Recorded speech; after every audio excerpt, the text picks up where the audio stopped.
So we're carrying on our series on some burning issues.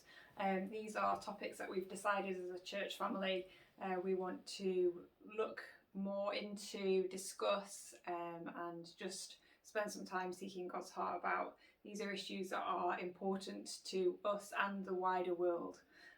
So we're carrying on today. We are looking at mental health. So just to begin with, let's just think about what mental health is and the scope of what we're talking about here. So in my day job, I'm a GP, and I do quite often hear people say, oh, he's got mental health or she's got mental health.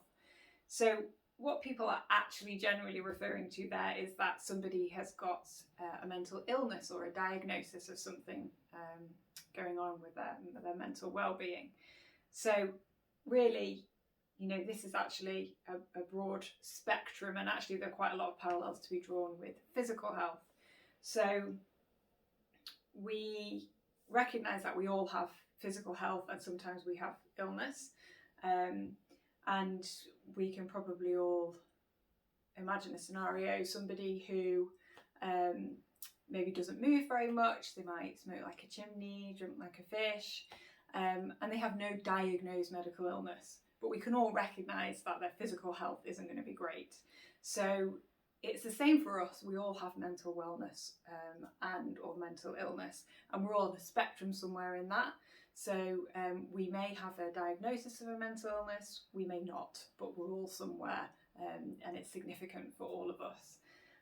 So just to mention, as we move into discussion and as we're thinking about this further, let's just remember we don't necessarily know everybody's personal or family background, and we need to just be sensitive to that. There's no obligation to share in this setting, although of course you're welcome to.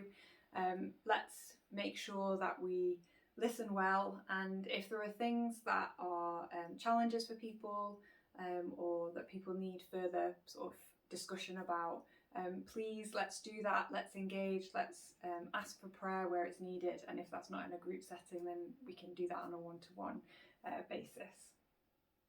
So we're going to have a think about what it says in the Bible about our mental or mind health, and when I think about stories of healing in the Bible, most of the stories that spring to mind first are stories of physical healing. But the Bible talks a lot about our minds, and there are testimonies or stories in the Bible of people being healed of mental illness as well. Probably one of the best recognised ones is the story of Legion. So this is basically Jesus has been out on coming across a body of water, and he's in a boat with some of his disciples, and they arrive on the shore. And there's a man there living in the caves, and Jesus approaches him, and he's essentially a social outcast, and in one of the Gospels it says that he's become beyond restraint and he's been cutting himself on rocks, so he's clearly a distressed man, and as Jesus approaches him, he commands an unclean spirit to leave. And then he asks the man, what's your name? And the man says, my name is Legion, for there are many, meaning there are many of these unclean spirits. And these spirits beg Jesus to allow them to move into some pigs that are nearby, and they do so, and then the pigs flee into the water and drown.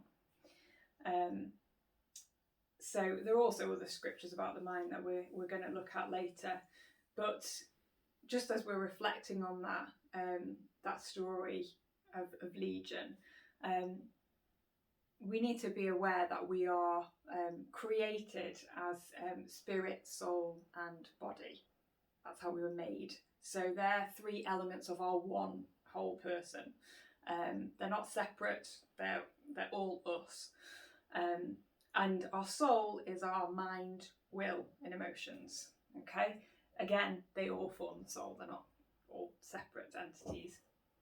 And God made us that way, and he doesn't neglect any part of his creation. He has compassion for all those aspects of our being. So when Jesus encounters Legion's mind was in turmoil, but actually as a consequence and as part of that, also his body was seizing, so he had frequent seizures.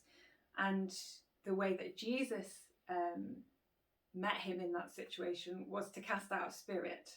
So it might have looked like just a mind problem, but actually because we're one, these all impact one another. So the turmoil was in his mind, he was having physical outworkings of that as well, and Jesus dealt with it by casting out a spirit. So we need to recognise what Jesus is recognising there, that we are a whole, and those elements of us interrelate. So one of the key parts of this, looking at how God sees us in that way as well, is just to have an awareness of what salvation is. So we sometimes lose something in translation here. So there's lots and lots of places in the Bible where it says Jesus saves. Okay, I think there's over 100 instances, and in one of them, in Matthew 1:21, it says, "She, as in Mary, will bear a son, and you shall call his name Jesus, for it is he who will save his people." Okay, and that's translated for us as save, but actually the original word was sozo, so he will sozo his people.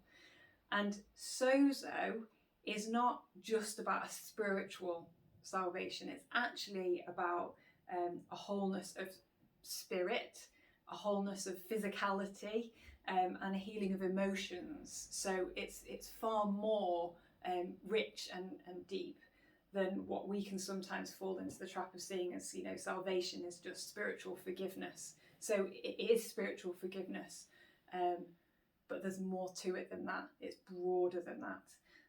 And so it might sound like a sort of a theological point, but actually, as we start to mull on that, it impacts, the way we approach God, our expectations of what we're entering into on our journey with him. And I think there can be issues, particularly within a church culture, that we see certain things being modelled. So it might not be uncommon for us to hear people saying, "Oh, I'm struggling with pride," or "I'm finding it difficult to keep up a spiritual discipline," for example, like I want to, pray for longer each day or what have you. And these are things that we might be quite familiar with having conversations about, and we might feel quite comfortable because we see those things as more acceptable or expected, in the same way that we would often say to one another, "Oh, I've got a bad shoulder," or "I've had an upset tummy this week," or whatever it is. And in those situations, we'd often look to be praying for one another. But I have to say, I think it's a lot less common for us to be quite so open and sharing so readily, "Oh, I'm actually feeling really down," or "I'm struggling with feeling quite overwhelmed with concern or anxiety," or any of those kind of things. And I think part of that is reflected in wider society as well. There's still this historical kind of shame that can be linked with anything that's to do with our mental wellness or our mind health. So let's just take a look at some scriptures which can help us to see a little bit more about the mind and what the Bible has to say. So in 2 Timothy 1:7, it says, "For God has not given us a spirit of fear, but of power and of love and of sound mind," which I think is a lovely phrase, sound mind. And Matthew 11:28 says, "Come to me, all who labour and are heavy laden."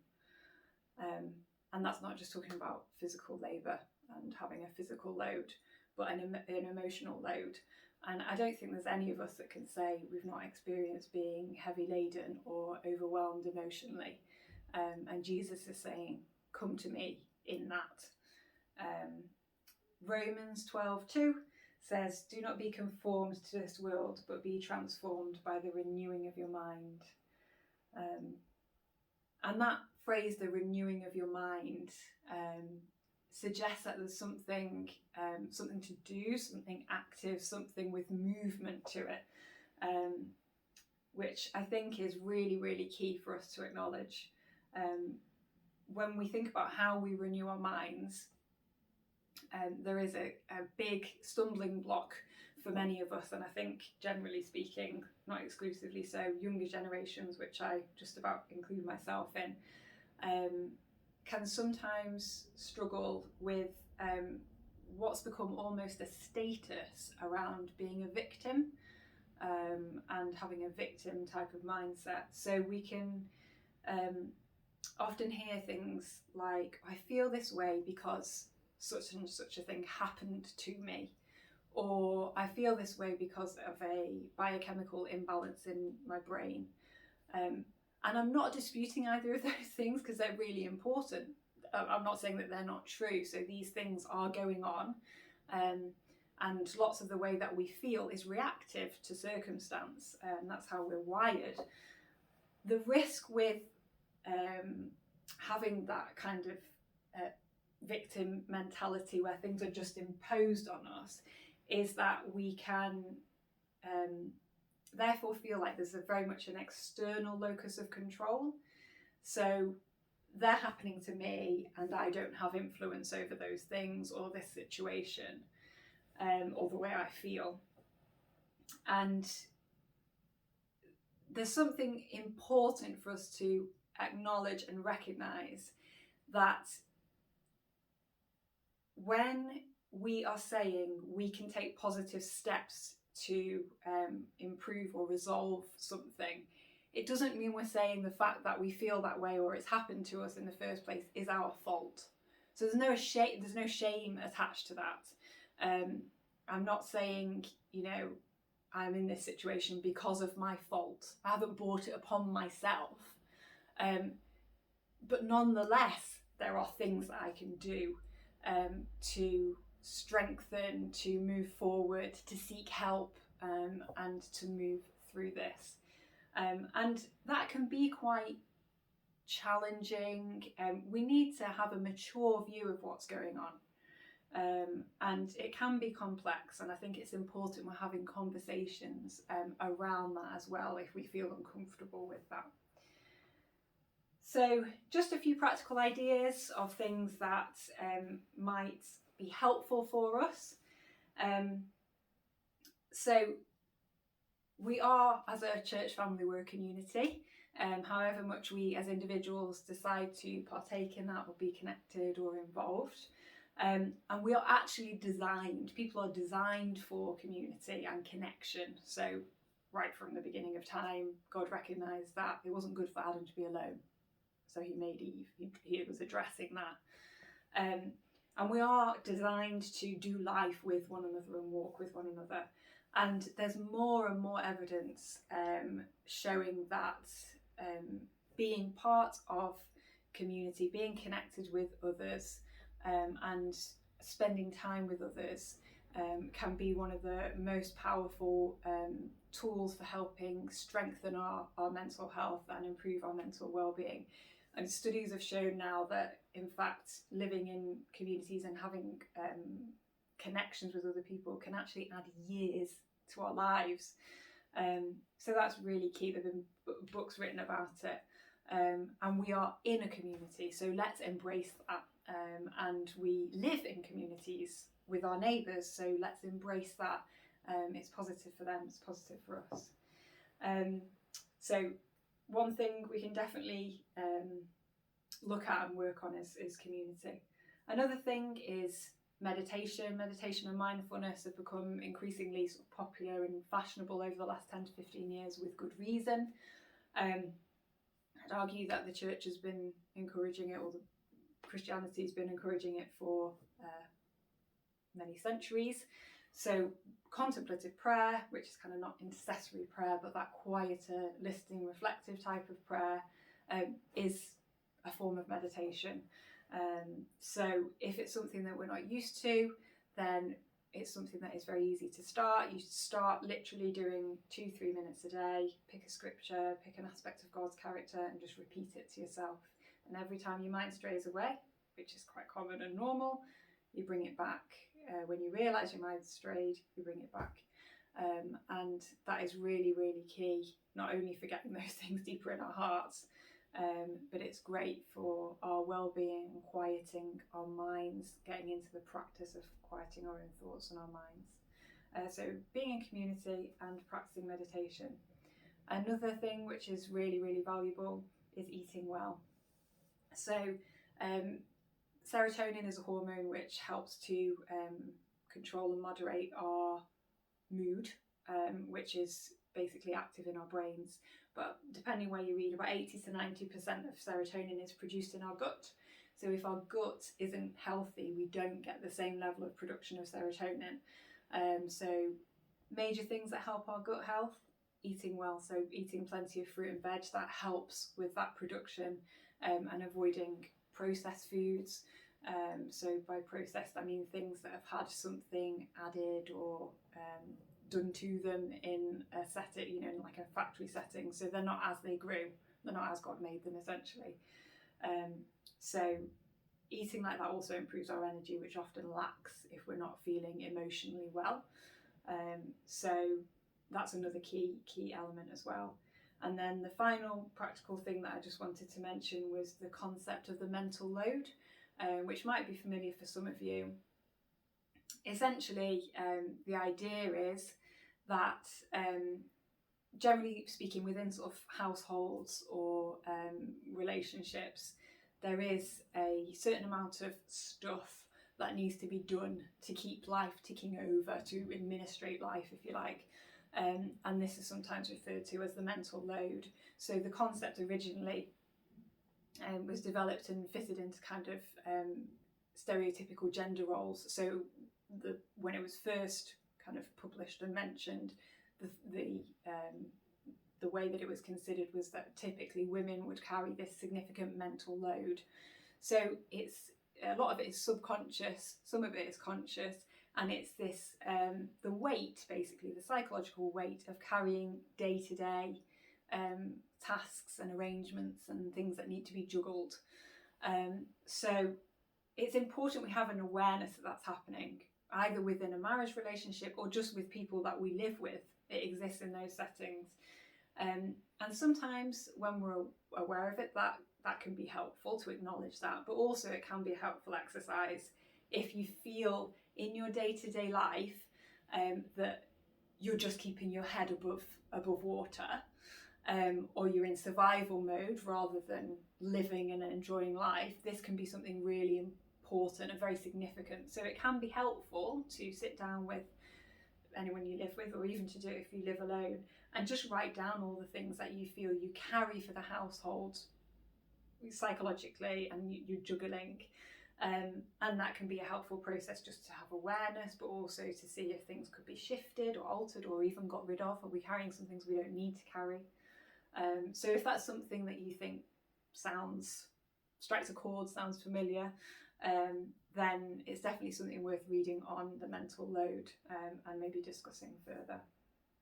So my hopes are that if you are in a position where you are really struggling at the moment, that you feel you can share, and if you're happy for us to, that we can pray with you, but also to realise that sometimes we feel in a position where we don't actually feel like we have much hope anymore. We're just feeling that beneath everything.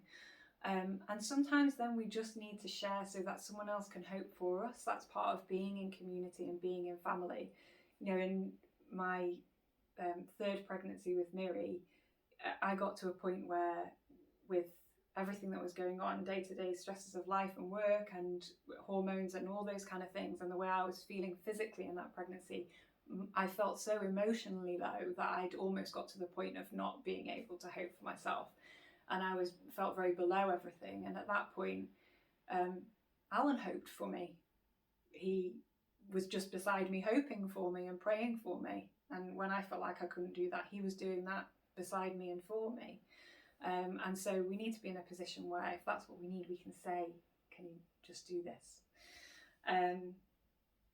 And, even if things feel fairly steady, there's always things that we can be doing to be, strengthening our minds, helping our kind of mental resilience, as it's often called. So thinking about some of those things I mentioned, being in community, meditating, eating well, and considering our mental load, maybe just think about one of those things, introduce a new habit. That can be really powerful too. And why not, if you're going to try something new, is it something you could do with a neighbour? Could you, eat well with a neighbour, share food with a neighbour, and have that community and that connection with them as well? So that's it. We're going to have some time to discuss, and yeah, hopefully we can just have an honest and an open time. We can encourage and support one another.